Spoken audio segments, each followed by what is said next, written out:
ఇది లక్కవరం, మన రాంబాబు ఊరు. ఆనంద్ చెప్పిన రామ్ బాంబు పేలబోయేది ఇక్కడే. అది ఎలాగో తెలుసుకోవడానికి, స్టోరీలో ముందుకెళ్ళడానికి ఈ విలేజ్ లో కొన్ని విచిత్రమైన క్యారెక్టర్ని మీరు కలవాలండోయ్. మొదటి క్యారెక్టరు ఈ కారేంటి? ఎవరిది? మన రాంబాబు చెల్లెలు వరలక్ష్మిలా ఉంది.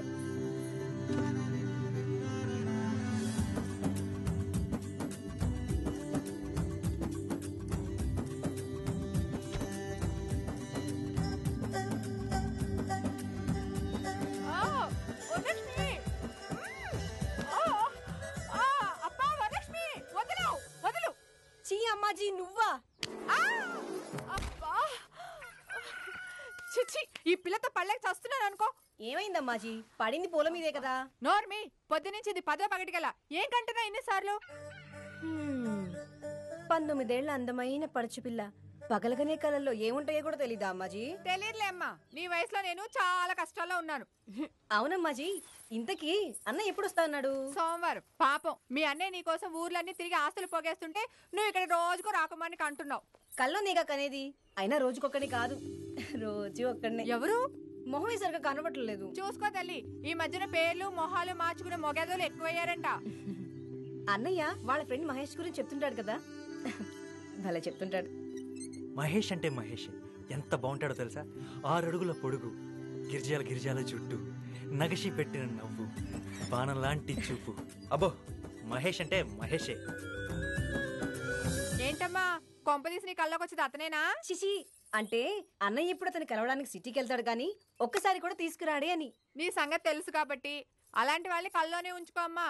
అలాంటి వాళ్ళు పిలిచినా రారు. అయ్యయ్యో, వచ్చేసారు. ఎవరు? నీ కలల రాజు.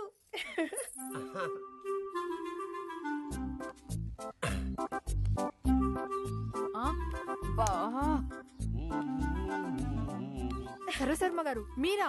మీరా ఏమిటమ్మాజీ? ఏరా అనే రోజు ఎప్పుడు వస్తుంది? అమ్మాజీ ఇప్పటి వరకు మీ గురించి మాట్లాడుతుంది శర్మ గారు. అబద్ధం. ఏ అమ్మ దొంగ, రోజు మీరే కళ్ళకు వస్తున్నారని చెప్తోంది. నిజంగానా? అమ్మాజీ, నేను లోపలికెళ్ళి స్వాతి పుస్తకం చదువుకుంటాను, మీరు మాట్లాడుకోండి. వరలక్ష్మి వద్దు.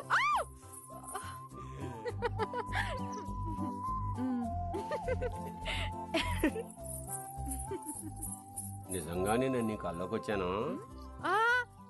ఆ వరలక్ష్మి తింగర్ది. మరి నీ కళ్ళు నిజం చెప్తున్నాయి? అబ్బా, నా కళ్ళు నన్ను చాలా సార్లు ముంచేసేయండి. అమ్మాజీ అమ్మాయి, నేను అడిగిన విషయం ఏం చేసావు? ఏ విషయం? అదే మన మాంగళ్యం తంతునానేనా విషయం. రాంబాబు గారు తెలిస్తే తంతన్నాయనా అంటారు. అయినా ధర్మాత్ముడు అలా అండు. నువ్వు అడిగితే తందనానాభడా తందనానా అంటాడు. నా గతం గురించి మీకు తెలీదు. నేను ఎందుకు ఇన్నాళ్ళు పెళ్లి చేసుకోకుండా ఉండిపోయానో కూడా మీకు తెలీదు. కానీ ఇన్నేళ్ళు వచ్చినా నేనెందుకు పెళ్లి చేసుకోకుండా ఉండిపోయానో నాకు తెలుసు. నీకోసం, నీ ప్రేమ కోసం. నన్ను వదిలేయండి, నేను పాపిష్టి దాన్ని. నాకు పాపిష్టి వాళ్ళంటే మహా ఇష్టం.